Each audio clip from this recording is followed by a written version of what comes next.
Hey folks, Doc here. You ever got mad and rage quit something?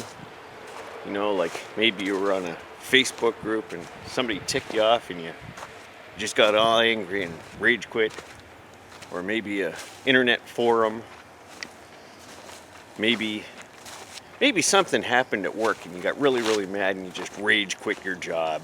You ever done that? You ever rage quit a job? I've done that. Sometimes the emotion gets the better of you and you just go ahead and do something without necessarily giving it due thought. Folks, I rage quit an entire engine.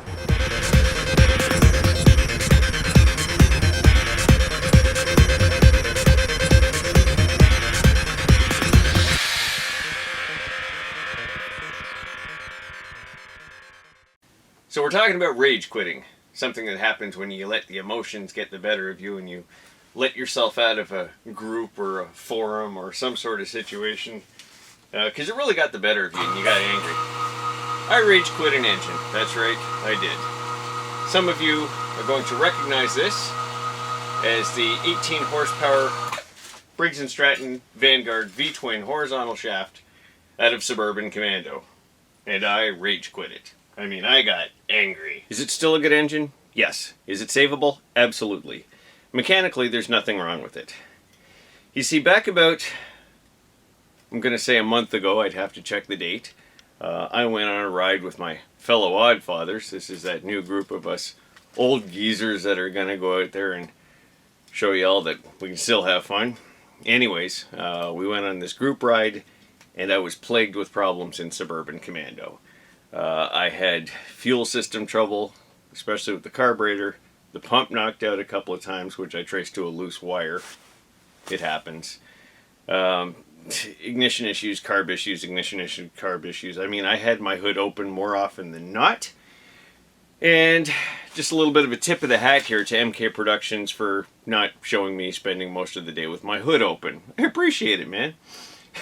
If you watch the video closely on the Long Gone Tractor Shop channel, you can catch a couple of glimpses with me with the hood open, and it sucked. I mean, I took the mud holes and did okay there, and you know, on the trail and the off-camber stuff and stuff. I mean, it worked beautifully when it was working. When it was not working, it was horribly frustrating. So I mean, yes, I could have spent some time fixing this thing up. Some of it did come down to a loose wire, which is like, what, 10 minutes work, redo the connection. But I got mad at it, and I said, you know what, I'm not going to put up with this crap anymore. Now, Suburban Commando's fate is kind of unknown, because as y'all know, I'm building Boss Haas. And when Boss Haas is done, I'm not sure I'm going to have a use for Commando, but, you know, I'll figure that out later. In the meantime, you guys are probably aware that the All-Terrain Lawn Tractor Forum 2018 build-off has come to a close, and I did not make the deadline. I didn't think I was going to. I was hoping to, but I didn't think I was going to. So, basically, at this point, I'm just going to take my time on Commando and build it the way I want to build it. I was very close to being finished according to the rules, but I don't want just a toss together just to say it's done, okay, vote. Forget it. If I'm not happy with it, then I'm not happy with it. And, you know, I appreciate all your viewership and liking and subscribing and sharing and looking at my stuff, and that's all cool, but ultimately I build this stuff for me.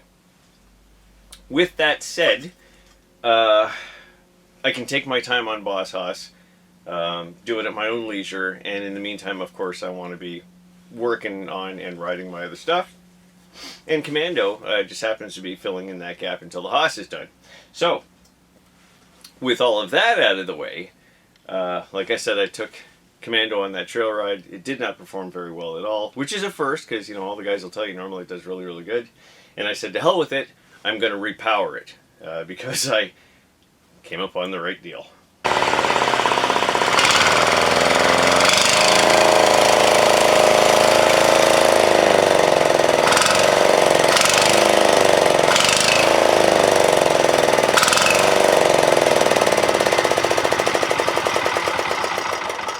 Suburban Commando Mark II. Can you guess? You notice that 5-gallon mega tank is missing. You can see that I reused the muffler from Senseless. Any guesses? Yep, I did that. As is pretty obvious, there's no air box on it right now. For the moment, I'm probably just going to stick the factory box back on while I'm waiting for some parts to arrive. I'll tell you right now, I'm going to do the same ammo can thing I did on Boss Hoss because I really dig it. Meantime, back at the farm, the right deal came along. And there she is, another one of those 10-horse Chinese diesels.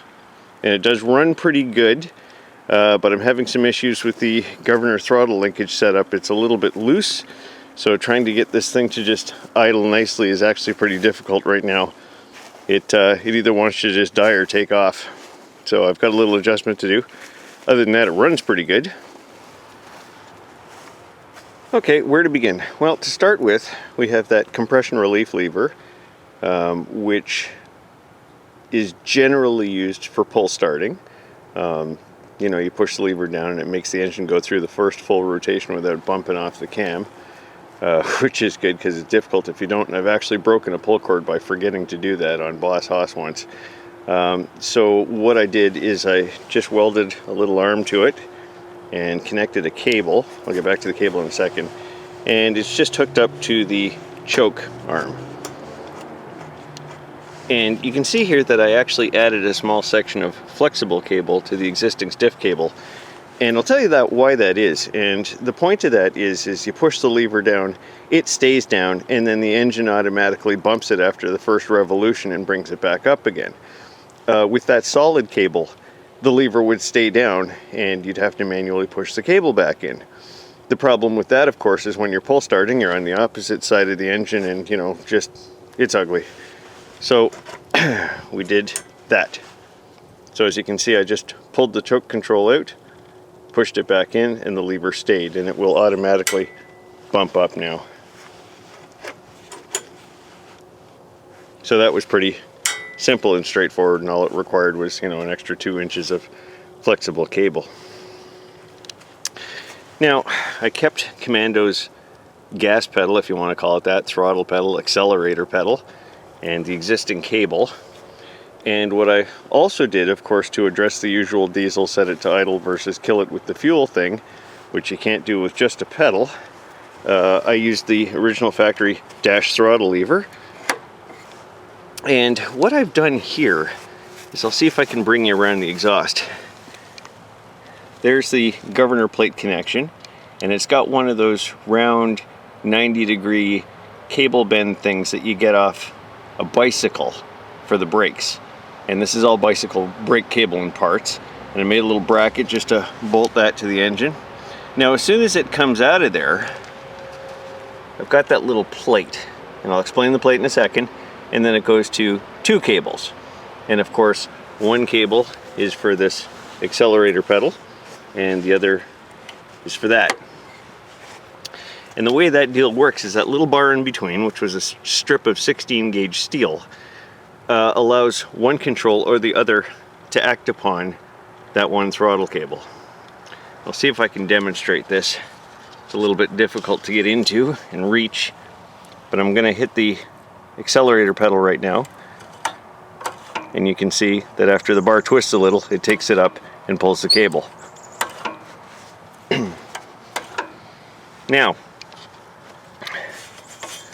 what we also have here, I gotta tie that down a little bit better, is the throttle control on the dashboard that will allow me to set idle. So I can bring that up and it stays put. And as you can see, the little bar pulls the cable. Now, suppose I've got that set to idle right now, and I step on the accelerator pedal, it pulls the bar in the rest of the way and accelerates the engine further without losing that idle spot that you set with the hand control. Obviously, I'm not the first guy to have to set up a dual throttle. You guys, I'm sure, are familiar with Fearless Front's diesel Sears, and he wound up running both cables to this mechanism here by welding a tab on and adding some stuff. And because of the location of the fuel tank, and because I had to wrap the cable around the corner, and I only had one of these little elbows handy, I found more, but I only had the one handy. I figured I would just bring it around the corner as one cable and split it. So that was my solution. I decided to keep the stock fuel tank because it's got this lovely little sight gauge here. You can see I've got about a third of a tank of fuel right now. And, you know, it does fit under the hood. More on that later. And of course, because this thing is going to use a lot less fuel than that Vanny did, that's why I got rid of the whole 5-gallon mega tank thing. That was part of the point. And the other part of getting rid of the 5-gallon mega tank was eliminating the fuel pump.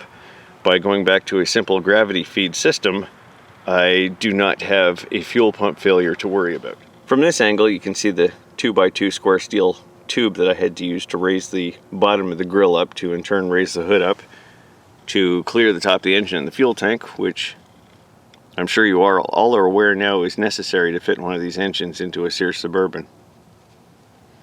I switched over to a 6-inch pulley because where the engine landed, the 7-inch pulley I had, the belt was going to be too short, and I didn't feel like dealing with the belt at this moment, although I do have to replace it. So I just got to put a smaller pulley on. Well, I hadn't actually planned on putting one of those 10-horse air-cooled diesels into Suburban Commando or into any Sears Suburban by any stretch of the imagination. I just had not planned to do it. You guys might be aware that I was planning on building Suburban Gorilla using a Kubota Z series twin-cylinder inline diesel, liquid-cooled. And I may or may not get to do that. Since I started working on Boss Haas, I'm actually starting to unload a bunch of tractors and parts and pieces that I'm probably not going to build. We'll see if that happens. I kind of want it to happen, but then again, if a cooler chassis comes along, then I'll change plans to suit. In the meantime, I'm definitely not the first person to stick one of these diesels in a Sears Suburban.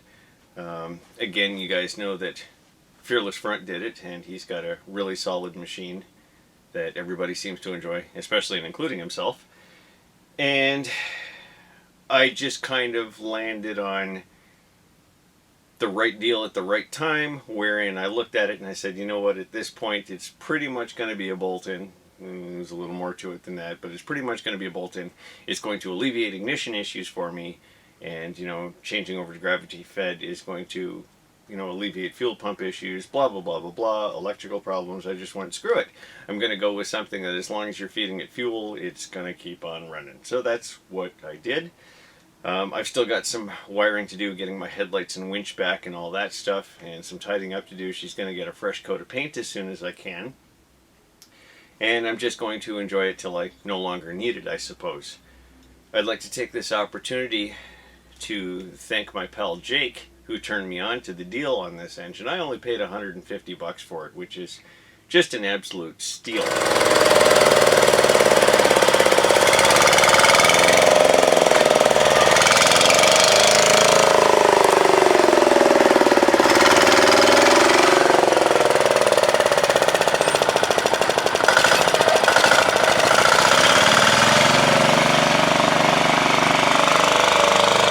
So I did indicate that I'm going to use the ammo can airbox routine one more time, and I have not yet done it, and the reason I have not yet done it is because the ammo can won't fit right up against the side of the air intake because of the engine shroud.